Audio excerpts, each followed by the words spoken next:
Hello. Hello. नमस्कार दोस्तों, कैसे हैं आप सब लोग? उम्मीद करते हैं सब लोग अच्छे ही होंगे।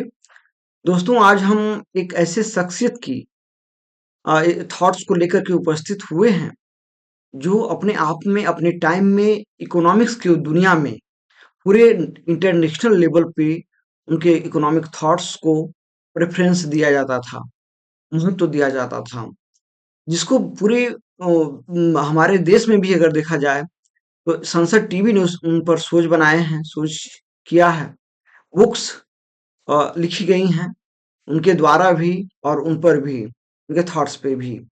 बीबीसी रिपोर्ट में भी उनके इकोनॉमिक थॉट को लेकर के बहुत अच्छा दिखाया गया है। Indian economic journals, magazines and international journals ने भी उनके इकोनॉमिक थॉट को प्रमुखता से छापा है। लेकिन दोस्तों, क्या आपको पता है कि हमारे इंडियन यूनिवर्सिटीज में अंबेडकर इकोनॉमिक थॉट्स को उतना प्रमुखता नहीं दी गई है? क्यों नहीं दी गई है? ये अलग विषय हो सकता है, अलग टॉपिक है, अलग पॉइंट है कि क्यों नहीं दी गई है। हमने कई यूनिवर्सिटीज में देखा जहाँ पे अम्बेडकर इकोनॉमिक थॉट को नहीं पढ़ाया जाता है और इंडियन इकोनॉमिक थिंकरों को पढ़ाया जाता है, जैसे गांधी हो गए, गोखले को भी पढ़ाया जाता है और तमाम जो हैं इकोनॉमिस्ट, इंडियन थिंकर जो हैं, इकोनॉमिक्स के थिंकर, उनको पढ़ाया जाता है, लेकिन अम्बेडकर को नहीं पढ़ाया जाता। तो हमने सोचा कि आज हम कुछ उन पर बात करने की कोशिश करेंगे, उनको देखेंगे कि उनके थॉट्स क्या थे, किस तरह के थे। तो दोस्तों, बहुत बहुत स्वागत है आप सभी लोगों का हमारे इस चैनल इकॉन डिकोडिंग पर। अगर आप नए हैं तो प्लीज शेयर करें, सब्सक्राइब भी कर लें, ताकि हम आपको न्यू इन्फॉर्मेशन, जो इकोनॉमिक्स की इन्फॉर्मेशन है, उनसे अवगत कराते रहेंगे।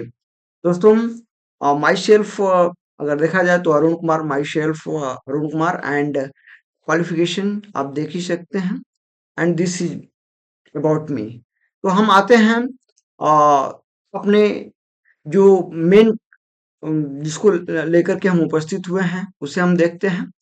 डॉक्टर अंबेडकर इकोनॉमिक थॉट, जिसके बारे में यहाँ अमर्त्य सेन, प्रोफेसर अमर्त्य सेन जी कहते हैं, जो कि 6th इंडियन नोबेल लॉरिएट रहे हैं। उन्होंने लिखा है कि Ambedkar is my father in economics. ध्यान देंगे कि जो इंडियन नोबेल लॉरिएट हैं, उन्होंने लिखा है कि Ambedkar is my father in economics. फिर उन्होंने आगे क्या लिखा है? His contribution in the field of economics is marvellous. देख रहे हैं, यानी अद्भुत है उनका इकोनॉमिक्स में contribution, and will be remembered forever. लेकिन हम इंडिया में क्या अंबेडकर को एज इकोनॉमिस्ट रिमेम्बर्ड करते हैं? क्या रिमेम्बर उनको बस एक संविधान निर्माता के रूप में ही हम जानते हैं कि उन्होंने संविधान की जो ड्राफ्ट कमेटी में हेड थे, तो यही सब। लेकिन एज इकोनॉमिस्ट अगर पूछ लिया जाए तो यहाँ तक कि इकोनॉमिक्स पढ़ने वाले जो स्टूडेंट्स हैं, वो भी इसके बारे में नहीं बता पाएंगे, इनके थॉट्स के बारे में कि किन क्या थॉट्स थे। सोचिए, ये अपने आप में भी एक बड़ी बात है। दोस्तों, जॉन मेनार्ड कीन्स, आप देख रहे हैं जॉन मेनार्ड कीन्स को, जानते ही होंगे। हम आपको फोटो भी दिखा देते हैं। This is John Maynard Keynes, ये महाराज हैं, ठीक है। और इनसे अंबेडकर के बहुत ज्यादा क्या रहे हैं, एक तरह से आ, एक दूसरे के काउंटर पार्ट थे ये। आ, बहुत सारे ऐसे पॉइंट्स पे, टॉपिक्स पे इन्होंने एक दूसरे को आ, आलोचना मतलब एक दूसरे की आलोचना भी इन्होंने किया था, ठीक है। अंबेडकर किन्स के बहुत सारे पॉइंट्स से बहुत असहमत थे, क्योंकि किन्स आप जानते ही हैं कैपिटलिज्म के समर्थक रहे हैं। हाँ, इन्होंने कैपिटलिज्म को ही प्रमोट किया है। शॉर्ट रन की बात करते हैं, हाँ, शॉर्ट रन की बात करते हैं, ठीक है। ये कोई भी शॉर्ट रन में चीजों को देखते हैं, ठीक है। अब होता क्या है, जहां अंबेडकर जो है वो कैपिटलिज्म को प्रमुखता न देते हुए वो मिक्स्ड इकोनॉमी को प्रमुखता देते हैं। ऐसी इकोनॉमिक्स को, मिक्स्ड इकोनॉमिक्स को। आप इन बातों को समझिए कि मिक्स्ड इकोनॉमी बेटर है। हालांकि हमारे इंडिया के लिए कौन सी इकोनॉमी बेटर होगी, कैपिटलिज्म या मिक्स्ड? तो इनके थॉट्स थे अंबेडकर के, जो कि मिलते नहीं थे किनसे। अब हम देखते हैं दूसरा इनका जो वो था कि Edwin R A Seligman. And ये कौन थे, हम आपको दिखा दें यहाँ पे चित्र के माध्यम से कि ये हैं आपके आर ए सेलिगमैन साहब। अब इनके बारे में ये है कि इन्होंने, जो कि अमेरिकन इकोनॉमिस्ट थे, who is known for his theory of progressive taxation and public finance, जो अपने थ्योरी जो इन्होंने दी थी progressive taxation and public finance की, उसके लिए जाने जाते हैं। समझ रहे हैं? और इन्होंने कहा था अंबेडकर को, जब अंबेडकर ने एक अपनी उस थीसिस जमा की थी, तब इन्होंने कहा था कि हमने इनके जैसा आज तक पब्लिक फाइनेंस के क्षेत्र में इतना डीप काम करने वाला इकोनॉमिस्ट नहीं देखा, इसको अंबेडकर जैसा। समझ रहे हैं? तो कौन कहता है? ये आर ए सेलिगमैन साहब कहते हैं। सोचिए कितनी बड़ी बात थी। लेकिन अब देखेंगे कि क्या इंडिया में पब्लिक फाइनेंस के रूप में भी हम अंबेडकर को पढ़ते हैं कि आप लोग बताइएगा कि कितने यूनिवर्सिटीज हैं जो पब्लिक फाइनेंस में अंबेडकर की इकोनॉमिक थॉट्स को जगह दी हुई हैं। समझ रहे हैं? जानना जरूरी है। ठीक है, जैसे देखिए अब एक चीज और आती है, Hilton Young commission. Hilton Young commission क्या है? अब ये इन्होंने जब आती है इंडिया में, तो वो किसके लिए आती है? To solve the problem of currency in India. इसके लिए हिल्टन यंग कमीशन आती है इंडिया। और उन्होंने एक्सेप्ट किया था, इस कमीशन ने एक्सेप्ट किया था अंबेडकर के रिकमेंडेशन को in solving currency problem in India. Bharat में जानते हैं कि उस समय करेंसी का क्या स्थिति थी, भारत अंग्रेजों के अधीन था, तो करेंसी प्रॉब्लम्स थी। कि हम कैसे रखें गोल्ड कन्वर्ट एक्सचेंज हो, या कोई ऐसी करेंसी को अडॉप्ट करें, ठीक है, जिससे हमारा इकोनॉमिक एक्टिविटीज एंड चीजें अच्छे से चलें। ठीक है, तो इस तरह से देखते हैं दोस्तों his great contribution in making financial organization. Ambedkar का जो कंट्रीब्यूशन था वो मेकिंग फाइनेंशियल ऑर्गेनाइजेशन में बहुत बड़ा इंपॉर्टेंट था। जब भारत स्वतंत्र हुआ तो उस समय फाइनेंशियल ऑर्गेनाइजेशन जो भी बने, कमिटीज बनी, उसमें अंबेडकर का बहुत बड़ा रोल था। And policy can not be forgotten after independence of India. सोचिए इतने बड़े इकोनॉमिस्ट थे, लेकिन हम यूनिवर्सिटीज में इनके बारे में नहीं पढ़ते। ठीक है, अब यहाँ पे ये पॉइंट है कि Ambedkar had different views on many economic issues with Keynes. ये सब आप ध्यान दीजिए। हाँ, और ये सब एक तरह से समझना जरूरी है, जानना भी कई बार जरूरी हो जाता है।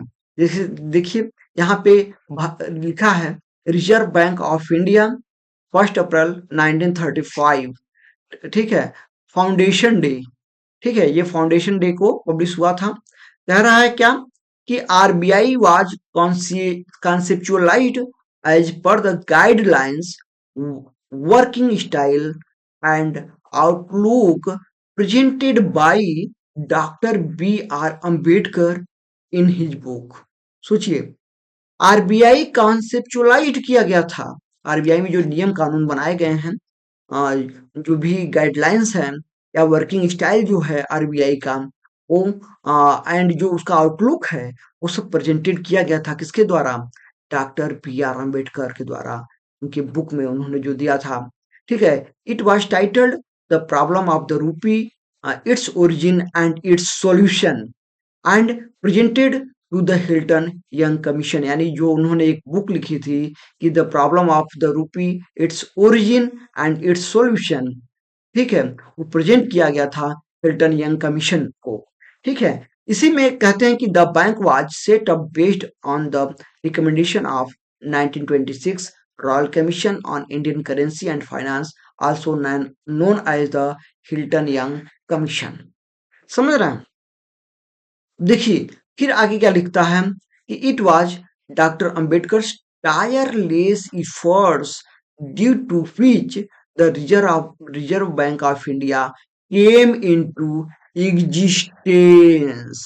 सोचिए किसी भी देश का जो सेंट्रल बैंक होता है वो उस देश की स्थिति को, फाइनेंशियल स्थिति को मजबूत करने में, आगे ले जाने में कितना बड़ा रोल निभाता है। शायद आप लोग आरबीआई के, जब आप आरबीआई के बारे में पढ़ेंगे तो उसको आप समझेंगे।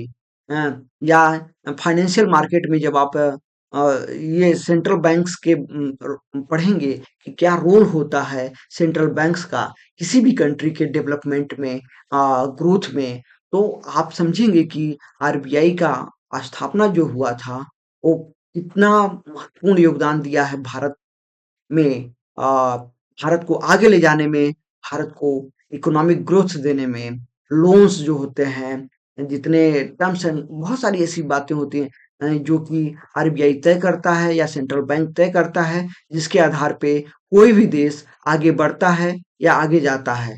सोचिए इतना बड़ा कंट्रीब्यूशन किया था इन्होंने, अंबेडकर ने, और आज हम इनको इस तरह से भुला दिए हैं, अंडररेटेड इकोनॉमिस्ट हैं। आपसे बता दें ये, मैं यहाँ पे किसी वो नहीं, कुछ लोग ये ना समझें कि मैं अंबेडकर को क्यों इतना फोकस कर रहा हूँ। मैं इसलिए फोकस कर रहा हूँ क्योंकि ये पढ़ाया जाना चाहिए, समझाया जाना चाहिए कि अंबेडकर ने क्या-क्या इम्पोर्टेंट रोल्स निभाए थे। कह रहे हैं कि अब नेक्स्ट लाइन क्या कर रही है कि on this day we pay our hearted tributes to the master of economics and champion of human rights. देखिए एक शब्द आया है चैंपियन ऑफ ह्यूमन राइट्स, मतलब इनको चैंपियन ऑफ ह्यूमन राइट्स भी बोला जाता है। Whose vision saved today's modern India, इनकी विजन ने मॉडर्न इंडिया को शेप दिया था, आकार दिया था। सोचिए चैंपियन ऑफ ह्यूमन राइट्स, मतलब अभी अभी किसी से पूछ लिया जाए कि आज हम ह्यूमन राइट्स की बात करते हैं, आज हम फ्रीडम ऑफ वर्क की बात करते हैं, आज हम बहुत सारे फाइनेंशियल फ्रीडम की बात करते हैं, तो ऐसे बताइए इन सबको देने वाला कौन व्यक्ति था भारत में, जिनको चैंपियन ऑफ ह्यूमन राइट्स कहा गया, वो थे डॉक्टर वी आर अम्बेडकर। सोचिए कितनी बड़ी बात है। इन्होंने जो अपने पॉइंट्स दिए थे, Ambedkar gave his thoughts on such issues as small holdings, collective farmings, and land revenue and abolition of landlordism। सोचिए इन्होंने जो थॉट दिया था कि हमारे देश में जो स्मॉल स्मॉल होल्डिंग्स हैं उन पर ध्यान दिया जाना चाहिए, कलेक्टिव फॉर्मेशन फार्मिंग होने की बात, इस पर बहुत बड़े बड़े टॉपिक हैं, इनको ये छोटे टॉपिक नहीं है। हाँ इन पर अभी ये चर्चा करेंगे हम कभी। Land revenue and abolition of landlordism, जो किसी कुछ ही व्यक्तियों के हाथ में जमीन मतलब पूरी जमीन होती थी उस समय। सोचिए अगर वो एबॉलिश्ड नहीं हुआ होता तो भारत की जो इनइक्वालिटी थी वो किस लेवल पे होती आज आप समझ सकते हैं। भारत अपने आप में कुख्यात है पूरे विश्व में इनइक्वालिटी के मामले में। भारत में इन इनइक्वालिटी अपने बहुत ही खराब स्तर पे है। ठीक है, मतलब बहुत ज़्यादा कंडीशन गड़बड़ है इस देश की। उस समय एबॉलिशन ऑफ लैंडलॉर्डिज्म की इन्होंने बात की थी, ताकि इक्वलिटी किसी भी समाज, देखिए इक्वलिटी किसी भी समाज के लिए बहुत ही महत्वपूर्ण होता है। उससे क्राइम नहीं बढ़ता, उससे बहुत सारी जितने इलीगल एक्टिविटीज़ हैं वो भी रुकती हैं। तो समाज में हमें कोशिश करना चाहिए कि ज़्यादा से ज़्यादा समाज इक्वलिटी की तरफ बढ़े। ठीक है? एकदम गैप ना हो, there should be no gap between higher level of income and low level of income. तो ऐसा नहीं होना चाहिए, नहीं तो उससे समाज में क्राइम्स बहुत ज़्यादा बढ़ जाती है। ठीक है? अब हम यहाँ पे देखते हैं जो डॉक्टर अंबेडकर का इकोनॉमिक थॉट्स है, उन्होंने कहाँ से अपनी शिक्षा प्राप्त किया था? समझ रहे हैं? उन्होंने कहाँ से अपनी शिक्षा को प्राप्त किया था? दोस्तों हम ये देखेंगे कि Doctor Bhimrao Ramji Ambedkar received his education from Bombay University. ये देखिए बॉम्बे यूनिवर्सिटी है, हाँ ये बॉम्बे यूनिवर्सिटी है। And Columbia University, Columbia University आपको दिखा दें तो कोलंबिया यूनिवर्सिटी, ये यूनिवर्सिटी आपकी कोलंबिया यूनिवर्सिटी है दोस्तों, ठीक है। तो एंड फिर कह रहे हैं कि and the London School of economics, London School of economics, तो लंदन स्कूल ऑफ इकोनॉमिक्स देख रहे हैं चमचमाती हुई बिल्डिंग, और उस समय उन्होंने पढ़ा था ऐसे विश्व के महान आज भी जो वर्ल्ड की टॉप रैंकिंग यूनिवर्सिटी हैं में ये यूनिवर्सिटीज हैं। इस यूनिवर्सिटी से उन्होंने इतनी बड़ी बड़ी डिग्रियां ली थी, ठीक है। तो सोचिए कि अंबेडकर का जो इकोनॉमिक थॉट होगा कितना स्ट्रांग होगा, आप सोच समझ सकते हैं। लेकिन ही इज नाउ अंडररेटेड, इस पर हमें ध्यान देने की जरूरत है कि उनके थॉट्स क्या हो सकते हैं। जैसे देखिए Ambedkar got his doctorate for his for a thesis on the problem of the rupee। इस पर इन्होंने डॉक्टरेट की डिग्री पाई थी। किसकी डिग्री पाई थी? डॉक्टरेट की डिग्री पाई थी। और ये है इनकी पुस्तक the problem of the rupee, it's origins and it's solutions. This is the हाँ, बहुत ही इम्पोर्टेंट है ये किताब। कभी अगर आप एज इकोनॉमिस्ट हैं तो आप पढ़ सकते हैं, बहुत अच्छी किताब है ये। आपको मिल जाएगी, कब बहुत कम प्राइस में भी आपको मिल जाएगी। उसके बाद यहाँ पे है सेकंड पॉइंट की received his MA and PhD from Columbia University. उन्होंने अपना एमए और पीएचडी कहाँ से किया था? Colombia university. और एमए जो उन्होंने पास किया था किस किस थीसिस पे पास किया था? वो था एंशिएंट इंडियन कॉमर्स। वो कौन सी थीसिस थी? वो थी एंशिएंट इंडियन कॉमर्स। यानी सोचिए उन्होंने जो एंशिएंट इंडियन कॉमर्स थे वो किस तरह से रन करते थे, किस तरह से वो चीजें होती थी इन कॉमर्स के बीच में, क्या फायदा होता था, किस तरह के फायदे होते थे, कैसे नुकसान होता था, चीजों को उन्होंने दिखाया है कि कौन सी जो सामाजिक सोशल स्ट्रक्चर है वो ज्यादा बेनिफिटेड होती थी, कैसे बेनिफिटेड होती थी, क्या रोल होता था। बहुत सारी ऐसी बातें उन्होंने लिखी अपने इस थीसिस में, जिसके द्वारा उन्होंने एमए की डिग्री प्राप्त की। समझ रहे हैं? From Columbia University. सोचिए आज कोलंबिया यूनिवर्सिटी को एक देश की यूनिवर्सिटी से अगर पढ़ लेता है, टॉप रैंक की किसी एक यूनिवर्सिटी से पढ़ लेता है, इतनी बड़ी बात होती है। वो London School of Economics, Columbia University से, जो कि आज की वर्ल्ड टॉप रैंकिंग यूनिवर्सिटी है, वहां से उन्होंने अपनी पढ़ाई की थी। अब आप देखिए कि दोस्तों ही गॉट एमएससी। देखिए एमएससी की डिग्री, यहाँ एमए की इकोनॉमिक्स की डिग्री नहीं मिली है उनको, MSc from London School of economics for his thesis on the evolution of provincial finance in British India. इन्होंने दिखाया था कि जो प्रोविंशियल, उन्होंने मूल्यांकन किया था कि ब्रिटिश राज में भारत की जो क्या स्थिति हुई थी, इकोनॉमिक कंडीशन कैसे बद से बदतर हुई, ठीक है। ये भी है कि अंग्रेजों ने बहुत सारी ऐसे चीजें की थी, भारत में लागू किया था, जिससे भारत के इकोनॉमिक सिस्टम को भी बहुत नुकसान पहुंचा था। इकोनॉमिकल लूट जिसको कह सकते हैं, वो अंग्रेजों के द्वारा हुआ था, ब्रिटिशर्स के द्वारा हुआ था। उन्होंने पूरा एकदम उजागर किया था इस बुक में। समझ रहे हैं? तो ये बुक का नाम याद रखिए, बहुत ही इंपॉर्टेंट है, बहुत अच्छी बुक है। The evolution of provincial finance in British India नाम की बुक है, आप पढ़ सकते हैं। बहुत अच्छी बुक है, इन्होंने जिसमें लिखा है पूरा अच्छे से समझाया है, बताया है, ठीक है। तो दोस्तों आज हम ये बहुत ही शार्ट में इन अम्बेडकर के इकोनॉमिक थॉट्स एंड उन्होंने कहाँ से पढ़ाई की थी इसको बताने की कोशिश की। अगले वीडियोज में दोस्तों हम पार्ट टू में, इसके पार्ट टू में आगे बताएंगे कि उनका योगदान क्या रहा है इंडियन। देखिए देखिए इस बुक के कारण उनका कई अंग्रेजों से मतभेद भी हो गया था, जबरदस्त मतभेद हो गया था, उन्होंने आलोचना भी झेला था ब्रिटिश इकोनॉमिस्टों के द्वारा, जिसमें किन्स वगैरह भी जिन नाम थे, ठीक है? जो अम्बेडकर की आलोचना किए थे कि आपने कैसे कह दिया कि लूट हुई थी, ब्रिटिशर्स हैड लूटेड इंडिया, ठीक है? तो ये सब बहुत अच्छी बुक है ये, आप पढ़िए कभी अगर टाइम मिले तो।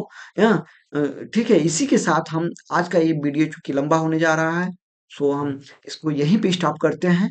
दोस्तों, अगर आपको ये वीडियो थोड़ा-सा भी पसंद आया हो, please like, share and subscribe to my channel for get more informative video from economics. So I am going to stop here. Thank you. Bye bye.